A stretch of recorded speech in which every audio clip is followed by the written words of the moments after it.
My name is Stephanie Small. I'm the lead consultant here for the ADVANS program.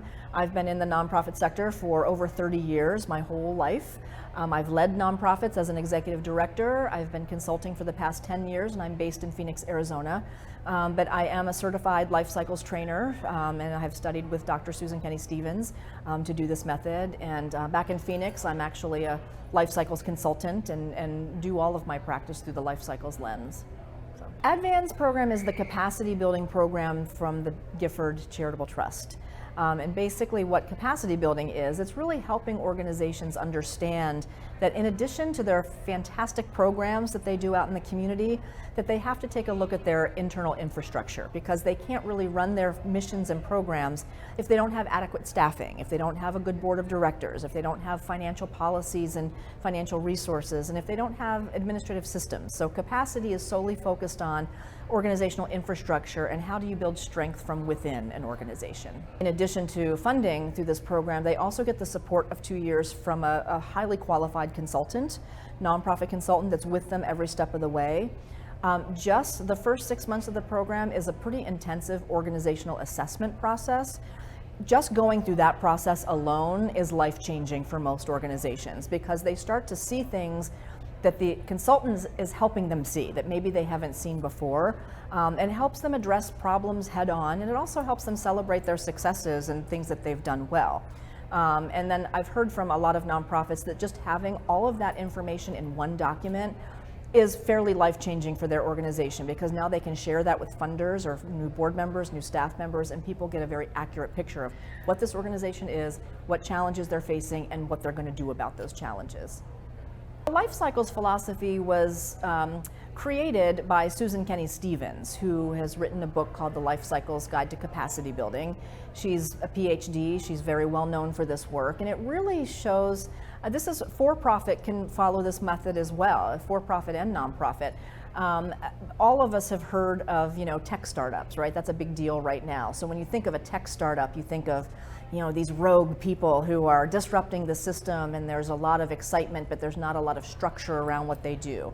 So the life cycles philosophy looks at each phase that your organization is in. There are specific things that you're going through. So for example, if you are in a startup organization, there's not a lot of processes, there's not a lot of rules, there's a lot of gray area, a lot of churn, a lot of just trying to figure out how do we get our product to market.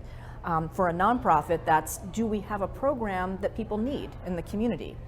Once people feel like that they need your program and now you're in demand, you kind of move into the growth phase.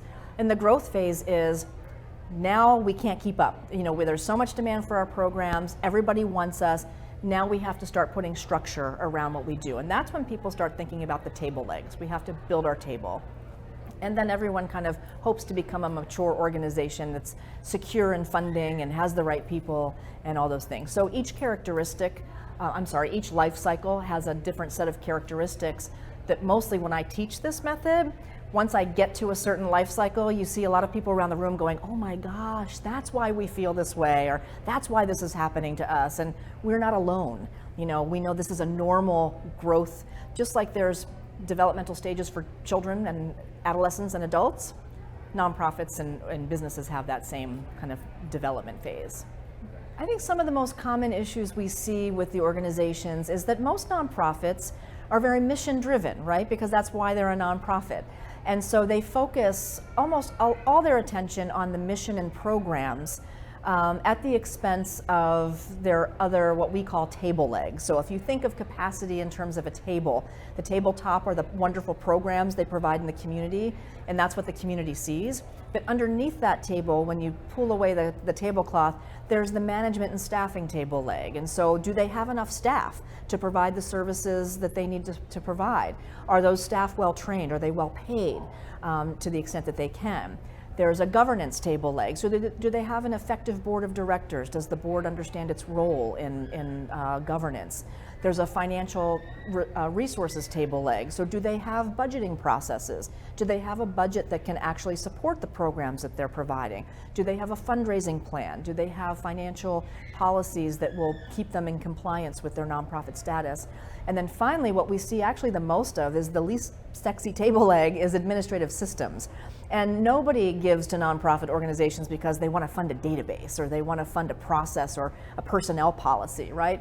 So the administrative systems is actually something we see a lot of nonprofits kind of starve that table leg because they often don't have the funding to do that, but every nonprofit has to track fundraising. They have to track their finances. So they need some type of software, they need some type of technology to invest in that, to be able to give them good data to make better decisions. So we give them permission in the capacity building programs to actually invest in that kind of capacity.